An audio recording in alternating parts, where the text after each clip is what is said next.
하나님께 은혜를 입은 노아라고 하는 제목으로 말씀을 전하겠습니다. 모두 50장으로 되어 있는 이 창세기는 크게 두 부분으로 전반부, 후반부로 이렇게 나눌 수 있습니다. 이 전반부는 창세기 1장부터 12장까지 하나님의 창조, 천지 창조와 또 인간의 타락과 죄의 확산, 그로 인한 대홍수 심판, 그리고 바벨탑 사건까지 초기 인류 역사에 있었던 그 사건들을 담고 있습니다. 그리고 창세기 12장부터 이제 50장까지 후반부에서는 하나님이 택하셔서 언약을 맺으신 이 아브라함과 그의 후손에 관한 이야기를 중심으로 하나님의 언약과 구원 역사가 어떻게 이루어져 가고 있는지를 보여줍니다. 오늘 특별히 이 본문이 포함되어 있는 이 창세기 6장부터 9장까지는 이제 천지 창조 이후에 일어났던 가장 큰 대변혁 사건, 즉 노아 시대에 일어났던 대홍수 심판 사건을 아주 비중 있게 다루고 있습니다. 우리는 이 시간 오늘 본문을 중심으로 대홍수 심판이 일어나게 된 직접적인 원인이 무엇이었는지, 또 그 과정에서 하나님의 은혜를 입은 이 노아의 행적이 어떠했는지를 살펴보므로 우리에게 주시는 은혜를 나누고자 합니다. 노아 대홍수 심판 사건은 우리가 너무나 잘 알고 있는 사건이죠. 아마 교회 다니지 않는 비신자들에게도 많이 알려진 이야기입니다. 그럼에도 불구하고 오늘 본문에는 우리가 풀어야 할 여러 가지 해석적인 질문들을 안고 있습니다. 우리가 성경을 볼 때 한 가지 전제해야 할 중요한 사건이 있는데, 이 성경이 인류의 역사를 다 보여주고 그 사건들을 다 설명해 주지는 않는다는 겁니다. 우리가 예를 들어 축구 경기를 보면 이 축구 경기장에는 일반 관중들이 많이 있고, 또 필드에는 주전 선수들이 뛰고, 또 벤치에는 이제 후보 선수들이 대기하고 있습니다. 그리고 각 팀을 이렇게 격렬하게 응원하는 팬들도 있죠. 그리고 그 경기를 중계하는 방송하는 사람들도 있습니다. 그런데 우리가 집에서 TV를 이렇게 시청하게 되면 카메라가 비춰주는 것만 우리는 볼 수 있습니다. 그리고 그 카메라는 경기장의 모든 장면들을 다 보여주지는 않죠. 이렇듯 성경도 모든 것을 다 설명해 주지는 않는다는 겁니다. 성경에 보면 이 세상의 모든 기록을 다 기록한다면 이 땅이라도 다 감당할 수가 없다, 이렇게 말씀한 부분들이 있죠. 그래서 카메라가 집중적으로 따라가는 것이 축구공이듯이 성경의 이야기도 하나님의 구원 역사의 물줄기를 중점적으로 비추어 준다는 이 사실을 우리는 염두에 두어야 합니다. 우리는 성경을 하나님의 영감으로 성령으로 기록된 정확무한 하나님의 말씀이라는 사실을 믿음의 관점에서 본문을 바라보면서 본문에서 제기되는 몇 가지 질문들을 생각해 볼 것입니다. 먼저 본문 1절을 보겠습니다. 땅 위에 사람이 번성하기 시작할 때 그들에게서 딸들이 나니. 당시에 땅 위에 사람들이 번성하기 시작했습니다. 우리가 이미 창세기 5장에서 살펴본 것처럼 이 아담의 족보를 보면 아담이 130세에 셋을 낳고, 또 셋을 낳은 것으로 끝난 것이 아니라 셋을 낳은 후에 800년을 지내며 자녀를 낳았다고 했습니다. 또 이 아담의 아들 셋도 105세에 에노스를 낳았고, 또 807년을 지내며 자녀를 낳았다고 했습니다. 그 이후로 보면 하나님과 동행했다가 365년을 살고 하나님께 데려감을 당했던 이 에녹 역시 에녹을 제외하고서는 아담의 족보를 잇는 자손들이 평균 거의 900세 이상 장수했던 것을 보게 됩니다. 그리고 기간 동안에 자녀들을 낳았죠. 대홍수 심판 이후에 좀 상황이 달라지게 되겠지만, 대홍수 심판 이전에 초기 인류의 건강 상태는 지금보다 훨씬 더 좋았겠죠. 그래서 장수하여서 오랜 기간 동안은 자녀들을 낳았기 때문에 그 인구가 기하급수적으로 증가했고 많이 번성하게 되었습니다. 여기서 번성하다는 히브리어 원문 단어는 많다, 풍성하다는 그런 의미를 가집니다. 또 더불어 이제 커지다라는 그런 의미도 있습니다. 그래서 번성하다는 것은 단순히 사람의 숫자가 많아졌다는 것뿐만 아니라 커졌다는 의미도 있는 것이죠. 사람은 본래 자신이 커졌다고 생각하게 되면 좀 교만하기 쉽습니다. 따라서 당시에 사람들이 번성하기 시작했다는 것은 그만큼 하나님께 대해서 교만해졌다는 그런 의미를 내포하고 있는 겁니다. 사실 인간의 번성은 인간 스스로의 능력이나 노력으로 된 것이 아닙니다. 하나님께서 하나님의 형상대로 사람을 창조하시고 그들에게 복을 주시며 생육하고 번성하여 땅에 충만하라 이 말씀하신 그 축복의 결과였던 것이죠. 인간은 이처럼 하나님의 축복을 받았음에도 불구하고 하나님의 은혜를 망각하고 교만과 타락의 길로 들어서게 되고 맙니다. 이렇게 사람이 번성하여 그 숫자가 많아지고 커졌을 때 그들에게서 딸들이 낳았다고 했습니다. 보통 자녀를 낳았다 이렇게 표현하면 그것이 자연스러운 표현일 텐데 딸들을 낳았다고 표현하니 좀 어색한 느낌이 들기도 합니다.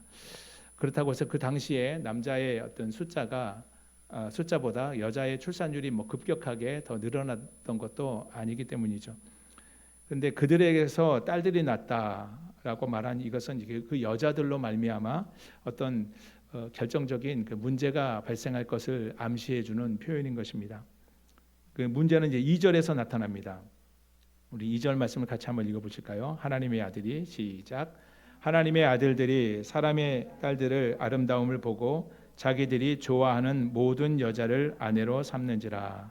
아멘. 여기 보니까 하나님의 아들들이 나오고 사람의 딸들이 나오는데 하나님의 아들들이 사람의 딸들의 아름다움을 보고 자기들이 좋아하는 모든 여자를 아내로 삼았다고 했습니다. 그렇다면 여기서 질문이 하나가 생깁니다. 하나님의 아들들은 누구이며 그들과 함께 결혼한 이 사람의 딸들은 누구를 가리키는가?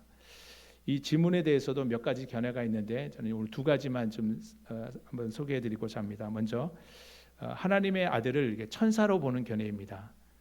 하나님의 아들을 천사로 주장하는 자들은 이제 성경 욥기서를 비롯해서 성경 몇몇 곳에서 천사들을 하나님의 아들이라고 표기한 것을 그 근거로 들고 있습니다.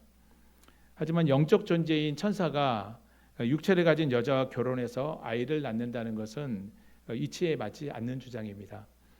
마태복음 22장 30절에 보면 예수님께서 이 부활 때는 장가도 아니가고 시집도 아니가고 하늘에 있는 천사들과 같다 이렇게 말씀하신 부분이 있는데 천사들은 시집 장가 안 간다라는 사실이 예수님이 하신 말씀으로 확인되는 것입니다.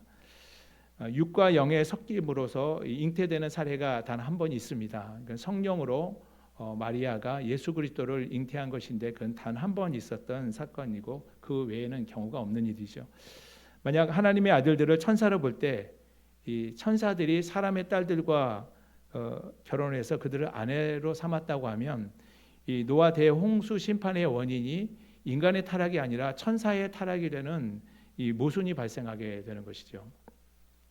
다음 두 번째 견해는 이제 초대 교부 어거스틴을 비롯해서 루터나 칼빈 이 종교 개혁자들이 지지하는 견해인데 하나님의 아들들을 하나님을 경외하는 경건한 사람들로 보고 사람의 딸들을 하나님을 경외하지 않는 사람의 딸들로 보는 견해입니다.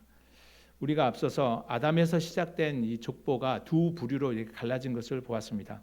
하나는 하나님을 경외하기를 포기하고 떠난 이 가인과 그 가인의 후손들이 그 화려한 문명과 또 세속 문화를 발전시킨 그 가인의 후손들이고 또 다른 하나는 하나님이 이 가인이 죽인 아벨 대신에 주셔서 하나님을 경외하며 하나님의 언약과 구속사를 있게 하신 그 셋과 그의 후손들을 가리키는 것이죠. 우리가 이 두 번째 견해를 취한다면 하나님의 아들들은 여호와의 이름을 부르며 여호와를 경외했던 경건한 이 셋의 후손이 되고 사람의 딸들은 하나님을 떠나서 이 불경건한 삶으로 나아간 이 가인과 그의 후손들의 딸이 되는 겁니다. 이 경건한 셋의 후손들이 하나님을 떠나 있는 이 가인의 후손들의 아름다움을 보고 그들을 이제 아내로 맞이했다는 것이죠. 우리가 창세기에서는 가인과 그의 후손들의 삶의 태도를 보았고 또 창세기 5장에서는 셋과 그의 후손들의 믿음과 신앙의 삶의 모습을 보았습니다. 그런데 6장에 와서는 그 두 부류가 구분이 없이 뒤섞여 버리는 그런 모습을 보게 됩니다. 2절에서 하나님의 아들들이 사람의 딸들의 아름다움을 보고 자기들이 좋아하는 모든 여자들을 아내로 삼았다고 했습니다. 여기서 하나님의 아들들이 사람의 딸들의 아름다움을 보았다라고 한 것은 이 보았다는 것은 단순히 스쳐보았다 이런 뜻이 아니고 깊이 관심을 가지고 주목하여 살펴보았다는 그런 의미입니다. 그리고 사람들의 딸들에게서 본 이 아름다움은 결코 영적이거나 경건한 아름다움이 아니죠. 외적이고 육체적이고 감각적이고 쾌락적인 그런 모습인 것입니다. 최초로 일부 다처제를 채택했던 사람이 누구죠?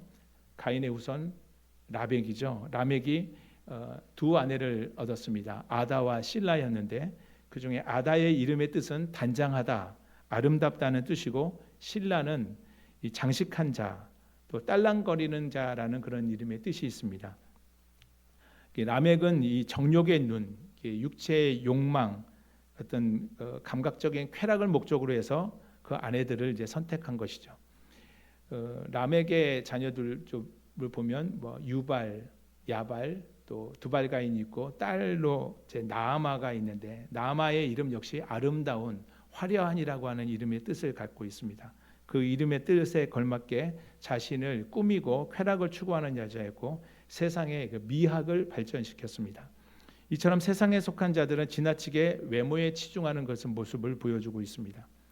그런데 셋의 후손들 역시 신앙과 경건이 기준이 되어 신앙과 경건이 기준이 되는 그런 안목을 가지지 못하고 육체의 정욕과 안목의 정욕에 치중하는 그런 모습을 보여줍니다. 그래서 사람의 외모에 관심을 두고 육체적인 감각 또 쾌락적인 만족을 목적으로 여자들을 취해서 아내로 삼았다는 것을 볼 수 있습니다. 본문 2절을 다시 한번 제가 읽어드리면 하나님의 아들들이 사람의 딸들의 아름다움을 보고 자기들이 좋아하는 모든 여자를 아내로 삼는지라. 하나님의 아들들이 사람의 딸들의 겉모습을 보고 자기가 좋게 여기는 여자들을 골라서 아내를 삼았다는 겁니다. 이 모습은 에덴 동산에서 이 하와가 뱀의 유혹에 넘어가 이 선악과를 볼 때 보암직하고 먹음직하고 또 지혜롭게 할 만큼 좋게 여기고 자기가 선택해서 따먹음으로 하나님께 범죄한 것과 같은 맥락을 취하고 있습니다. 하와는 선악과의 겉모습만 보았지 그것을 따먹음으로 인해서 찾아오게 될 그 결과에 대해서 전혀 개의치 않았습니다. 셋의 후손들 역시 사람의 딸들이 믿음이 있는지 신앙이 있는지 또 성품은 어떠한지 현숙한지 여부에 대해서는 전혀 묻지도 따지지도 않고 경건의 덕목이나 영적인 요소에 대한 고려도 전혀 없이 그저 외적인 아름다움만 보고 모든 여자를 아내로 삼았다는 것이죠. 하나님의 아들들이 이 외적인 아름다움을 보고 여자를 아내로 삼았다는 것은 일부 다처제로 살아가는 가인의 후손들의 그 삶의 방식과 제도를 채택했다는 그런 뜻입니다. 셋의 후손들은 가인의 후손들이 발전시킨 세상의 문화, 또 화려한 그 문명 거기에 매력을 느끼고 그것을 거부하지 못했습니다. 결국 인본주의, 물질주의, 세속적인 가치와 제도를 동경하게 되었고 그 힘과 또 부와 권력과 명예와 그 쾌락을 추구하는 방향으로 타락하고 만 겁니다. 하나님의 형상, 이 거룩한 하나님의 형상, 이 거룩한 씨를 보존하기 위해서 셋을 주셨죠. 그 셋의 후손마저 이렇게 타락의 길로 가는 모습을 보신 하나님의 심정은 어떠하셨을까요? 그 결과가 어떻게 나타납니까? 우리 3절 말씀을 같이 읽어보겠습니다. 여호와께서 시작. 여호와께서 이르시되 나의 영이 영원히 사람과 함께 있지 아니하리니 이는 그들이 육신이 됨이라. 그러나 그들의 날은 120년이 되리라 하시니라. 아멘.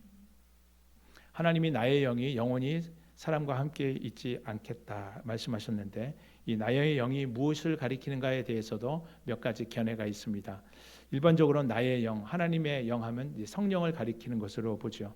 그런데 본문에서 이 타락한 인간을 곧 홍수로 심판하실 것을 예고하고 있는 측면에서 볼 때 하나님이 인간을 창조하실 때 흙으로 사람을 빚어 만드시고 그 코에 생기를 부어 생명이 되게 하셨는데 그때 불어 넣어 주신 생기, 히브리어 단어로는 루아흐라고 하는데 영, 이 생명을 하나님께서 거두어 가신다는 그런 의미를 담고 있는 것이죠.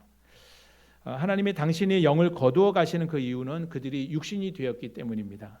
그들이 육신이 되었다는 것은 하나님의 형상으로 창조된 인간이 죄에 오염되어서 성령의 소욕에 이끌려 살아가지 않고 육체의 정욕, 육체의 소욕에 이끌려 삶으로 타락했다는 그런 뜻입니다.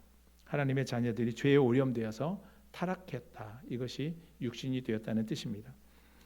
인간의 구성 요소는 이제 육체와 영혼으로 구성되어 있죠. 인간의 육체가 동물의 육체와 다른 것은 인간의 육체에는 하나님의 영을 담고 있기 때문이죠. 그런데 인간은 하나님의 영이신 그 하나님과 그래서 이제 영적으로 서로 친밀한 교제를 나눌 수가 있는 것입니다. 우리가 찬송가 446장 3절에 보면 주 떠나가시면 내 생명 헛되네 기쁘나 슬플 때 늘 계시옵소서라고 이렇게 찬양하는 가사 말이 있는데, 인간의 육체와 생명은 하나님의 영이 계실 때 가치가 있는 것이지, 인간의 육체에서 영혼을 거두어 가시면 그 순간 인간은 무가치한 존재가 되어버리고 마는 것입니다. 이 사실을 잘 알았던 다윗은 시편 51편 10절로 11절에서 이렇게 고백합니다. 하나님이여 내 속에 정한 마음을 창조하시고 내 안에 정직한 영을 새롭게 하소서.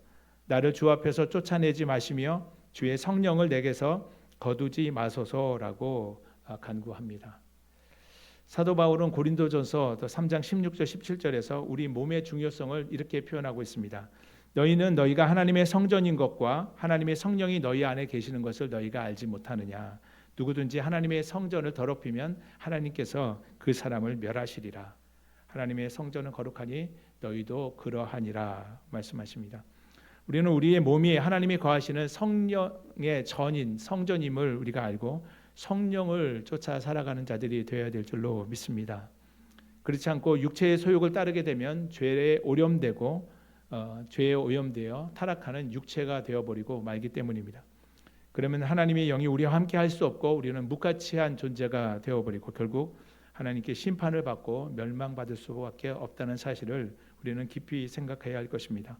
그러므로 우리는 우리에게 주어진 그 세월들을 성령의 소욕을 따라서 깨끗한 영, 온전한 마음, 정결함, 또 거룩함으로 자신을 빚어 삶을 복되게 살아가는 저와 여러분의 복된 신앙의 여정이 되시기를 주님의 이름으로 축복합니다. 하나님은 육신이 되어서 하나님과 함께 하지 못하게 된 그들에게 그들의 날이 120년이 되리라고 말씀하셨습니다. 하나님의 말씀하신 이 120년을 홍수 심판 이후에 단축된 인간의 수명이라고 주장하는 사람들도 있습니다. 그러나 이 120년의 기간은 하나님이 육체가 된 인류를 심판하시기 전에 그들이 회개하고 돌아오기를 기대하시며 주신 그 유예 기간인 것입니다. 하나님은 부패하고 타락한 인간을 당장에 심판하실 수도 있었지만 한 사람이라도 자신의 삶을 돌이키고 하나님께로 다시 돌아오기를 바라시며 이 베푸신 그 은혜의 기간이었던 것이죠. 그러나 하나님이 베푸신 자비와 그 오랜 기간에 인내의 기간에도 불구하고 노아의 가족 8명 외에는 어떤 사람도 구원받지 못했습니다.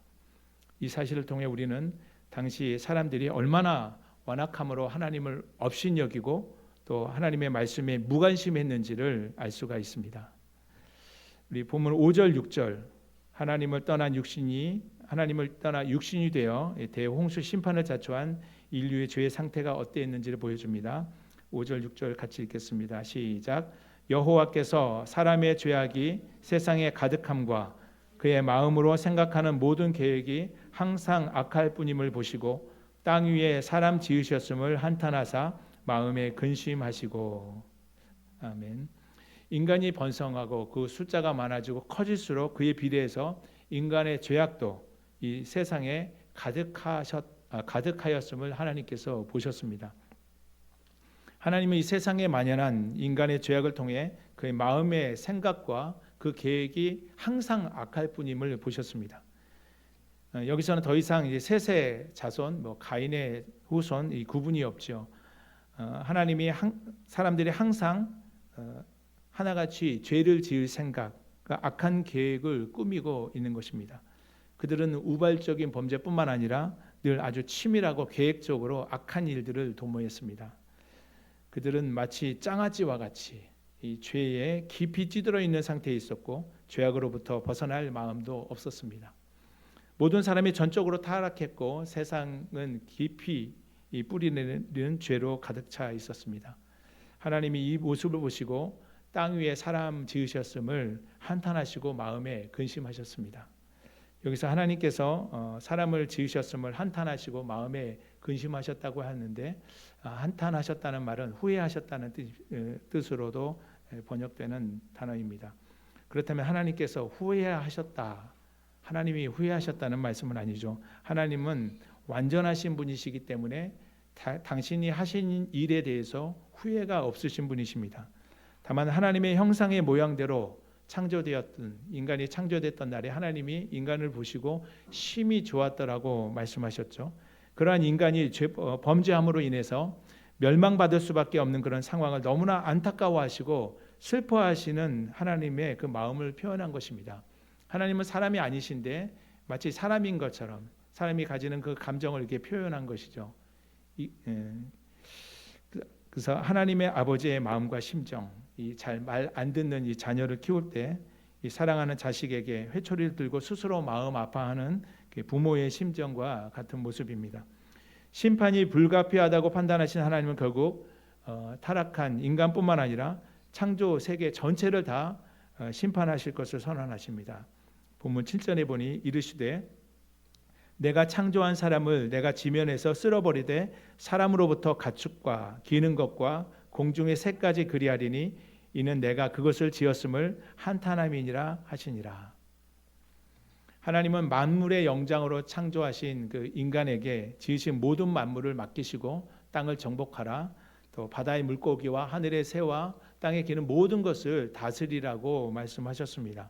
그런데 모든 생물을 다스리고 관리해야 할 이 인간이 그 죄로 인해서 심판을 받게 되니 모든 생물들 역시도 죄와 심판의 영향력 아래 놓여 있게 되었고 싹 쓸어버림을 당할 그런 처지에 놓이게 되고 말았습니다.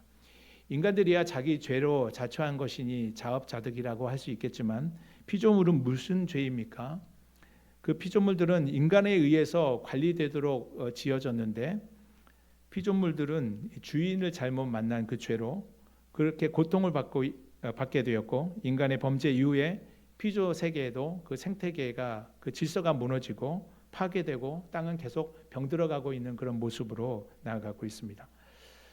나중에 대홍수 심판 사건을 다루게 될 때 아마 다음 주나 그 다음 주가 되겠지만 대홍수 심판이 발생할 때 그 하늘의 궁창이 있는 물이 다 쏟아져 내려버렸습니다. 그래서 오존층이 파괴되고 요즘 이제 온실가스 배출로 기후 온난화로 그 이상 기후가 발생을 해서 태풍, 홍수, 또 지진, 산불 등으로 그런 자연 재해로 지구가 병들어가고 있고 또 인간의 삶도 위협을 받고 있습니다.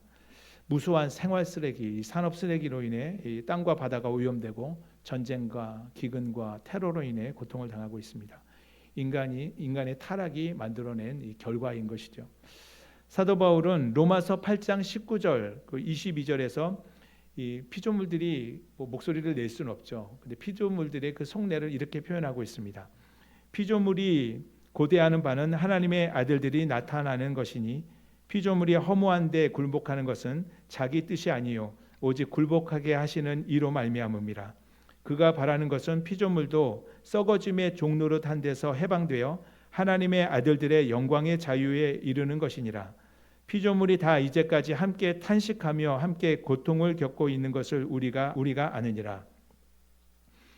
피조물들도 하나님의 아들들이 나타나기를 고대하고 있다는 겁니다. 지금은 범죄하여 하나님을 떠나 육신이 되어버린 이 인간들, 이들이 예수 그리스도의 십자가 구속의 은혜와 다시 오실 주님의 재림으로 말미암아 그때 완전한 구원을 얻게 되고 또 하나님의 아들의 신분과 그 지위를 온전히 회복하게 되었을 때 허무한 데 굴복했던 이 피조물들도 자신의 본래 가졌던 가장 이상적인 생태계의 생명력을 다시 회복될 것을 기대하고 기다리고 있다는 겁니다.